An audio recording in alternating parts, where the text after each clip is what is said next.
Hello and welcome back to my YouTube channel. My name is Diamond, aka Lady Leo. Welcome back if you are returning. Welcome if you are a brand new viewer. So I am finally getting around to that other content that I have been mentioning in some of my videos for a while.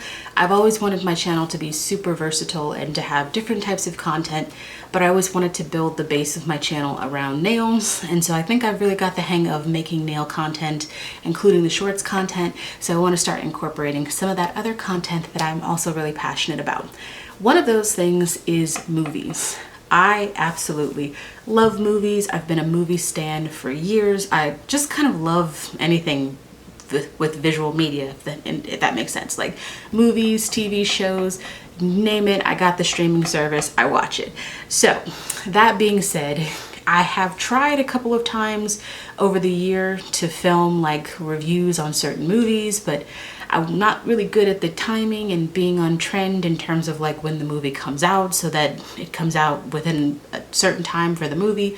So I thought it'd probably be better to just like sit down and give my overall thoughts on the movies that we've had so far in 2023. So the first movie that I saw this year was Ant-Man and the Wasp: Quantumanium, which came out in February, I think like February the 17th, something like that, midway through February. So I have a few thoughts about that movie. I am a Marvel stan. I mean, to be fair, I love comic books and superheroes in general, but if you're asking me, do I stan Marvel or DC? I would say that I think I identify more with Marvel. DC and Warner Brothers is a whole nother video topic. But anyway, so Ant-Man and the Wasp: Quantumania came out. I was pretty hyped about the movie. I think for me, the Ant-Man movies, they're fine. They're like fun popcorn movies. So I don't really think too hard about them or, put too much stock in them. But, this is when they were introducing Kang, and irrespective of what's going on with Jonathan Majors' life personally, I think he's a really, really good actor and he's really great as Kang. Unfortunately, I feel like it's almost to the movie's detriment. I mean, I can recall him making a remark to Ant-Man that he's out of his league, out of his depth. And I just think the problem for me, like fundamentally with this movie, is that Kang is essentially the wrong villain for Ant-Man. I think they used this movie to set up Kang, which is interesting because I can't think of Marvel ever using a villain, right? Like, so Kang's the villain of Quantumanium, but then using that as a villain later on. Like, if you think about it, Thanos wasn't the villain in Avengers. It was really Loki acting on Thanos' behalf, but still, you know what I mean? So I think it's interesting. I think this movie is just okay. I mean, it was a bit underwhelming if I will be honest, but I wouldn't really reach to watch Ant-Man and the Wasp: Quantumanium again. Also, I don't really know why it's called Ant-Man and the Wasp. I mean, the Wasp is in the movie, but it's really about Ant-Man, so I don't know if that's just like a holdover from the last movie, which was Ant-Man and the Wasp. But she was really like a co-lead in that movie, so I don't know, interesting. So I found Ant-Man and the Wasp: Quantumanium to be just okay. And in terms of Marvel, I think it was a pretty big disappointment at the box office.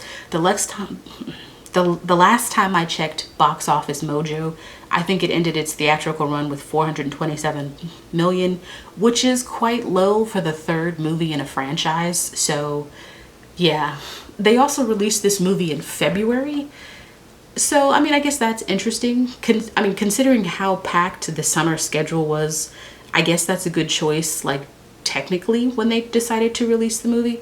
So I guess that's technically a good time to release the movie. I don't know if the movie would have made more if they had reserved it for the fall. It is what it is. Who knows what's going to happen with Kang? It depends on what happens with Jonathan Majors' personal life. I really like him as Kang, so it would be interesting if they had to shift gears, but let's not get into that now. So that was Ant-Man and the Wasp: Quantumanium, which I found to be genuinely underwhelming, and it didn't have that great popcorn movie quality that I liked about the other two Ant-Mans that were just really fun to watch. I think this movie took itself a lot more seriously, which is kind of to the movie's detriment. But moving on, checking my notes. Next, we have Shazam: Fury of the Gods. Warner Brothers and their DCU extended universe going through a reboot now. I am one of those people that actually really liked the first Shazam. So that one came out, I'm pretty sure the first Shazam came out in 2019. It came out at a terrible place because Warner Brothers is trash when it comes to marketing sometimes for some of their smaller movies. It literally came out in April between Captain Marvel, which came out in March, and Avengers Endgame at the end of April. So I was like, wow, what a terrible time to release your new origin story superhero movie. But it did come out, and I actually really loved the first Shazam. It was one of those movies that I watched that I was so surprised that I liked, that I thought was really, really good. And I was actually super excited to see, you know, Fury of the Gods. Seen a couple trailers for the movie. I just really liked the overall first movie, so super excited to see Fury of the Gods. And very disappointed in the movie for a barrage of reasons. I think this is what people mean when they say like a typical superhero movie.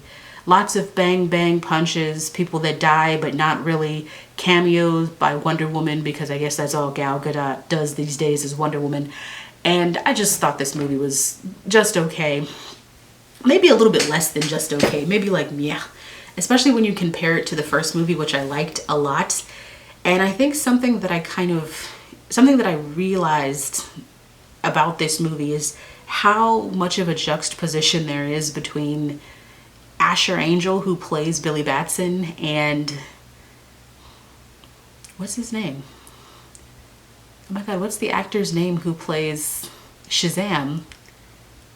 Alexa, what's the name of the actor who plays Shazam? Shazam is played by Jimon Hunsu. By the way, you have 2 new notifications. Do you want to hear them? No. That was weird. Alexa's like the wizard who plays it as Jimon Hunsu. I mean, I guess that's technically true, but that's not what I was talking about. Oh my god, what's his name? Let me look at my cell phone. It's gonna bother me. Ugh. Got Zachary Levi. Duh. Sorry. Anyway, so I guess I just really never realized how much of a juxtaposition there is between like Zachary Levi as Shazam, like his personality, and Billy Batson, but they're two polar opposite people. But no, Shazam Fury of the Gods, I was definitely kind of disappointed in the movie. I'm trying to think if there was anything I liked about the movie. Not really. I haven't reached out to want to see it again. And who knows what's going to happen with Shazam going forward, considering that DC's just doing a hard reboot, which is another video that I would love to make. I gotta plan it out though, but I have a lot to say about Warner Brothers, their DCU extended universe, this hard reboot that they're doing. But I'm gonna move on because otherwise I'm gonna go off on a rant. Okay, so next after that we have one of my favorite movies of this year, which is John Wick Chapter Mother Friggin' 4. I love this movie. Okay, so first of all, this movie is hella long. Like, I don't know what it is today, but like by today's standards, almost all the movies I go see are like 2.5 hours, 3 hours. This movie is 2 hours and 45 minutes. It's long, but it's good. And I went to go see this in Dolby, which is my preferred format these days. And oh man, the sound quality just hits in Dolby. Like, you know when you see a movie and the sound quality is just like perfect in Dolby? I've also had that happen when I went to see Top Gun Maverick. It was perfect in the Dolby format. But that doesn't matter. We're talking about John Wick. So I think I got into the John Wick franchise like after the first one premiered, because the first one was a much smaller film in terms of like how popular it was. So at the time, I didn't see it when it first came out in theaters. And then I saw it on streaming like maybe like months after it first released, and I really liked the movie. I mean, you got Keanu Reeves, like you know, Keanu Reeves is great, and then he's doing so much of his own stunts and you can tell. And then like I watched the behind the scenes and I love the movie even more. So who'd have thunk that we'd have gotten this whole universe of John Wick, where we have 4 John Wick movies and a 5th in the works, because I checked IMDb. So clearly he's not dead. Spoiler. Nobody's surprised. Okay, listen. The main rule of thumb is unless you see a body, they're alive. If you don't see a body, they not dead. So I didn't see a body. Did you see a body? You didn't see no body. You just saw him fall out. But did you see him dead? No, you didn't. So he's still alive. Anyway, so who'd have thought we'd have gotten like 4 movies in the John Wick franchise? And they're doing a spin-off show, The Continental, which I think is going to be on Prime, which I am gonna watch. But I have to be honest, this is my favorite John Wick movie. They just go to so many different locations and there's so many action set pieces that are just absolutely fantastic, and they go on for like 20 minutes. Like, these are some long action scenes. Some of them are like one takes. I freaking love this movie. I own this movie because I bought it. And the John Wicks, in terms of like the order, in terms of how much I like them, it would be John Wick 4, John Wick 1, 2, and then 3. 3 is my least favorite. I like parts of 3, but like as a movie overall, it's not my favorite. Anyway, that doesn't matter. John Wick Chapter 4 is friggin' amazing. You haven't seen it, go check it out. Just don't watch it, you know, if you have kids. There's a lot of killing that goes on in the movie. Next on my list, coming out the next weekend, yeah, the very next weekend, because it was like Shazam, John Wick, and then Dungeons and Dragons. Now, I'm a huge nerd. I actually play a card game called Hearthstone online. I don't play it that much anymore, but I do kind of play it a little bit. I don't want to say it's similar to Dungeons and Dragons because it's not, but some of the classes are similar in terms of the races you can be. So there's some things that I sort of understand about this movie, even though I don't play Dungeons and Dragons. But I just thought this movie was just really fun, and you don't have to know D&D to watch this movie, which is good because not everybody does. But if you do, it does give you like a deeper overall experience for the movie. I had a good time in this movie. I thought this movie was a lot of fun as well. So I really liked Dungeons and Dragons. Oh man, next one coming out. So the next one didn't come out till May, right? April. Well, May is after April. So yeah, I mean, yeah, April is after, no, May. May is after April. May is after April. So the next one is Guardians of the Galaxy Volume 3. Oh man. If you would have told me when the MCU started that like Guardians of the Galaxy would be one of my favorite films, teams, franchises from them, I would have been like, I don't even know who that is, which is true. I didn't know who they were before. But the MCU is pretty good at pulling out like some obscure characters and just like making you care about them. They're really, really good at that. So I remember that I wasn't even going to go see the first Guardians of the Galaxy, and I was like, well, there's nothing else in theater, so I might as well go check it out. And I did go see it, and I loved it. I just loved the style of it. I loved the soundtrack because it was all like music from the 80s. So I was like, okay, I'm hooked. And I quite liked Volume 2 as well. Like, I thought it was a really good follow-up. So when it came to this, it was kind of bittersweet because it was the last time we were going to see like this version of the Guardians on screen. But man, I was not prepared. This movie is fully Rocket's story, and it's a great story that's being told, but it's very much a heart-wrenching story, but like in the best way. So this is like the best send-off the Guardians could have had, and I love this movie. Plus, we get Will Poulter as Adam Warlock. First of all, Will Poulter is hella underrated, and I liked him a lot as Adam Warlock. I thought it was funny, and I would like to see more of him in the MCU, so guess we'll see how that materializes, but I loved Guardians of the Galaxy Volume 3. In fact, it just came to streaming, so I just watched it the other day. I'm just waiting for them to put the assembled up there, which is like the behind the scenes. I love behind the scenes stuff. So that's Guardian of the Galaxy Volume 3. So that's the first good MCU film of the new year. I don't know what's wrong with me. All right, we had a pretty packed summer schedule. So like starting with Guardians of the Galaxy, it was just like back-to-back movies. Next off, we have The Little Mermaid, which came out, I think right after the Guardians, or maybe like 2 weeks after the Guardians of the Galaxy. So for all of the Disney princesses, the original animated Disney princesses, The Little Mermaid is my favorite because I've always wanted to be a mermaid. So I've always loved The Little Mermaid, and I've always wanted to be a redhead. So fulfilling 2 fantasies for me there. And I dug this movie so much. First of all, you have It's Haley, right? I think it's Haley. I always get confused on how to pronounce her name because it's spelled like Holly, but I think it's Haley. So you have Haley Bailey in the role, and she's a fantastic singer. Like, I know her because I watch Grownish, and she's on Grownish. Well, she was on like the first few seasons of Grownish, and I think she left to do this movie. But anyway, she's got a fantastic voice, and I think she just fits the aesthetic of like what I would envision to be Ariel, not in a physical color, but just like as the spirit of Ariel. I like a lot of the changes they make in this movie. There's some extra songs that they add in that I think are cool. One for Eric, yay. I like Eric a lot too. I like that they have things in common. Things that I don't like about this movie. The Scuttlebutt song, sorry, it's not a winner. Didn't win me over, but that's okay. But other than that, I like this movie. I don't know what Disney's fascination is with like bringing all of their live action movies like to the forefront.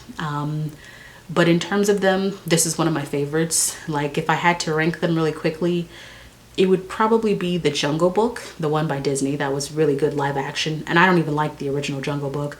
Maybe this one comes next. I haven't seen Cinderella, so I should watch Cinderella. I heard Cinderella's really good. And maybe that's it. I don't know how many other ones. I didn't really like The Lion King. It's technically not really live action, but whatever. So that's The Little Mermaid. I really, really enjoyed The Little Mermaid. Thought it was good. So moving on. We have in June, Spider-Man Across the Spider-Verse. I friggin' love Spider-Man Into the Spider-Verse. I never knew it was going to be like a 3-part movie, but I'm friggin' here for it. The first time I saw that movie, I tend to like Spider-Man. Like, I like all superheroes anyway, but you know, I like Spider-Man. But I went into that movie with, you know, didn't know what my expectations would be when I saw the first Spider-Man Into the Spider-Verse. And I came away blown away, like absolutely loving that movie because I love an animated style. And I loved the stylistic choices the movie made. It was funny, it was great, and I absolutely loved that movie. So I was pumped for this movie, and this movie did not disappoint. This movie was great, and I am so stoked for Beyond the Spider-Verse. Plus, they got Oscar Isaac to voice Miguel O'Hara, the bad guy. I don't know if Miguel's actually a bad guy. He just gives off bad guy energy. But anyway, I loved Spider-Man Across the Spider-Verse. I don't have anything bad to say about the movie. It's just great. If you're a Spider-Man fan and you haven't seen it, shame on you. Shame on you. You should go see it, okay? Next up in the packed summer schedule, we have Transformers Rise of the Beasts. So first, just kind of preface this by saying that I do like the first 3 Transformers, specifically the first and third by Michael Bay. I don't know if he made the last 2. I don't actually know if he actually directed those, but I love the first Transformers. I thought it was a really fun concept, and it was really cool getting to see like the transformation process happening on screen. I also quite like Shia LaBeouf, irrespective of his own personal stuff. So I liked him in that role, and I liked the first and third one. And then they did 2 more with Mark Wahlberg. So I don't really like either one of those. I think I saw one, the first one would have been Transformers Age of Extinction. That was probably the last one I saw in theaters. Wasn't interested in seeing it last night. It's been a long time since there's been a Transformers movie. So I just wanted to see this one because I do like the lead, Anthony Ramos. I remember him from Hamilton, and he was also in The Heights too. So I liked him a lot. So I wanted to go see that movie because of that. And I think the movie's fun. It's a good time. I think it's fun. I think it's not a perfect movie, but it's a Transformers movie, so I'm not like judging it too hard. But I had fun with the movie, and I thought it was fun. I would watch it again. I think it's on HBO Max, so maybe I will watch it again. All right, next up, coming out the same weekend as The Flash, which I'm getting to in a second, we have The Blackening. I saw The Blackening first, which is why I want to do The Blackening first. So this is just a, it's a comedy, satirical comedy based on like all the different tropes about people of color, specifically black people, in horror movies, which I love because I'm not actually a big horror person, but I do know all of these tropes. So I went to go see The Blackening like on a Wednesday night because they had like an early release, and it was a packed theater and it was a lot of fun. We were all laughing. I had a lot of fun. It was really funny. It was a good time. All right, next up on this list is The Flash. I feel like there's no way to talk about The Flash without like all of the stuff surrounding like Ezra Miller, but I don't want to like deep dive into that, so maybe I should like talk about it like outside of this. But I will say that I have never really been connected to Ezra Miller as The Flash, and the only time I did become more like interested in seeing his version of The Flash was after Zack Snyder's Justice League. So you have Justice League, which came out 2016. Alexa, when did Justice League come out? The film Justice League was released on November 17th, 2017. I'm pretty close, 2017. So Justice League came out 2017. There's a whole thing to unpack there with what happened with Joss Whedon and Zack Snyder, which we're just not gonna talk about right now. I don't have enough time. But anyway, so that film came out in 2017, and I really didn't like Ezra Miller as the Flash. I could be biased because at the time I was really into the Flash TV show by the CW, which has Grant Gustin in it, which I think he's really perfect as the Flash. He's also a Norfolk native like myself, so, you know, maybe a little biased, but I also think he was just a better version of the Flash. So I never really warmed to to Ezra Miller as the Flash. So then Zack Snyder's Justice League came out 2021. Alexa, when did Zack Snyder's Justice League come out? Zack Snyder's Justice League premiered in March 2021. An exact date hasn't been announced yet. I don't know what that means. She just said the date, but she said there's no exact date. Whatever. Anyway, so Zack Snyder's Justice League came out in March of 2021, and I liked that so much better. Like, I didn't like the original Justice League at all, but seeing this version of the Justice League, I was like, okay, Warner Brothers, come through. Unfortunately, we'll never see that iteration of the Justice League. Oh God, that is another video. Maybe I should do a whole video on like my thoughts about the Justice League and Warner Brothers and how they did Zack Snyder so dirty. But not today. So anyway, taking all that into account, and then all the stuff about the going on with Ezra Miller and his personal life, and I'm just like, I don't know if I want to see it. And then I started seeing some trailers for The Flash, and I was like, okay, all right, well, I mean, that looks like a pretty interesting trailer.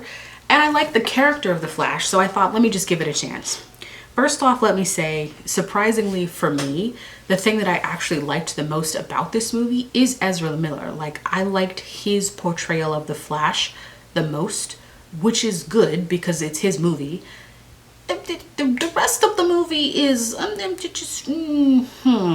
it's okay. You know, you have Michael Keaton come in as Batman, but it doesn't do anything. It doesn't really mean anything. So there's that. And then they have Supergirl, also doesn't mean anything. I mean, the story about Barry, his mom, and himself, that was the best part of this movie. So I didn't come away hating The Flash. I just came away with thinking that, you know, I wish they had made some different choices story-wise, and I think if they had made some different choices, this would have been a stronger movie. I know that this is definitely a financial flop for Warner Brothers. I mean, this movie bombed hard, and I didn't expect that because this movie had been hyped for so long, maybe overhyped, but to be fair, they do that about all movies. Like, every time I watch a trailer for something, like I've been watching Peacock lately, and they are advertising a movie called Hijack with Idris Elba, and they're like, critics say this is amazing. You know what I mean? Like, they do that for every movie. So this isn't the first movie that's been like overhyped, but they overpromised and underdelivered because this movie ended its theatrical one making like $247 million. I mean, that's low. That's low for an origin movie that had so much hype behind it. That's lower than Shazam made, and I would argue that Shazam came out at a equally worse time because The Flash came out in between a lot of other movies too, but like, you know, the Flash, I would say, is a more notable character. Like, people probably know who the Flash is more than the Shazam. So this movie lost Warner Brothers a lot of money, and I know there were talks about reshooting everything because of everything that's going on with Ezra Miller, but in order for them to have decided not to do that, I think it's because they're like, okay, well, we knew this movie's gonna make money, but it didn't. You know, so it didn't make money at all, and that's crazy. I think also maybe when they released the movie would have helped if they moved it. I mean, the summer schedule for this year in particular, and maybe that's just because like this is like a return to movies. Well, I mean, the summer schedule for this year was packed. There were back-to-back movies from like May all the way into July. So maybe moving this to like the fall would have given the movie a chance to make more money.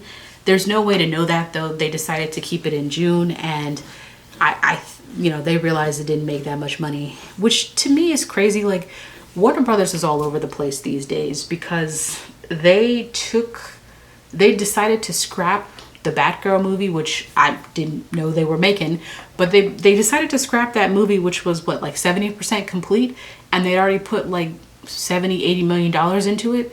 But like, they had to have invested tens of millions of dollars into the Flash, the movie itself, the marketing, and my guess is they put a lot more money into the movie because they wanted it to be really good. They wanted people to see it. So I don't know, it's just interesting choices that get made by Warner Brothers left and right. Like, I'd love to be a fly on the wall. But anyway, moving on. So that's the Flash.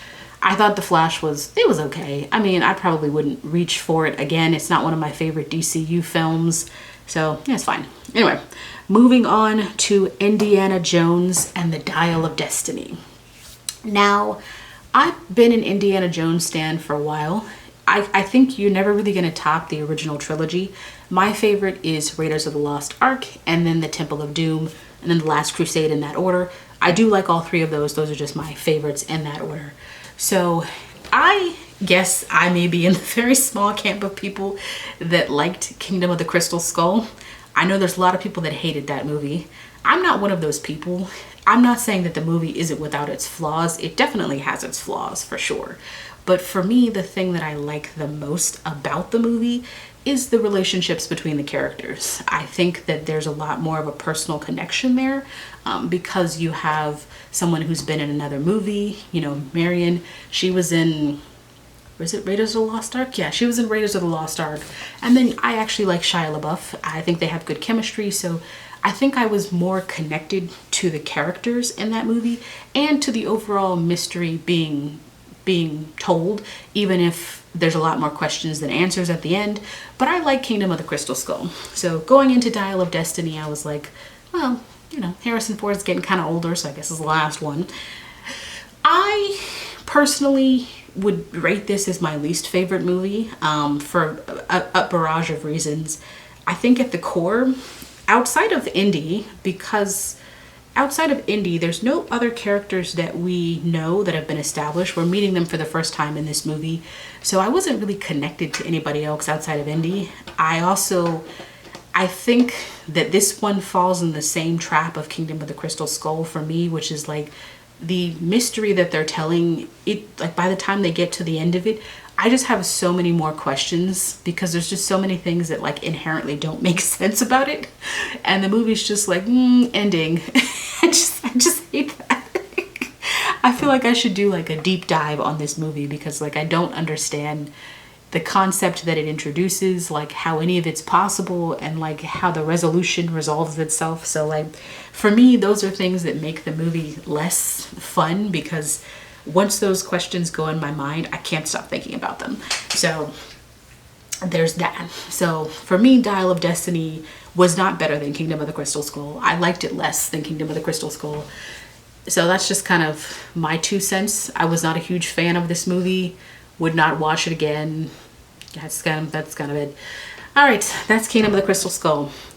Moving on to Joyride. So I saw a lot of advertisements for this movie, and basically to me this just looks like the Asian version of Girls Trip.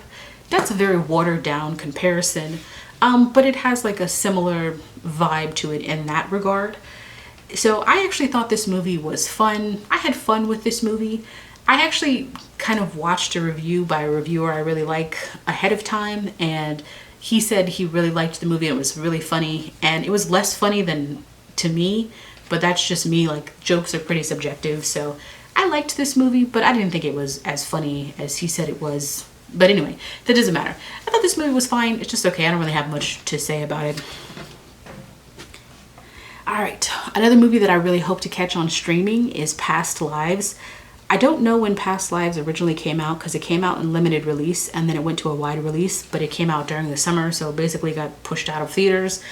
And I'm so mad at myself because I had my ticket punched a couple times during the work week, but sometimes I end up working longer than I anticipated, and I just don't want to go see a movie on a Tuesday after I work like 10 hours.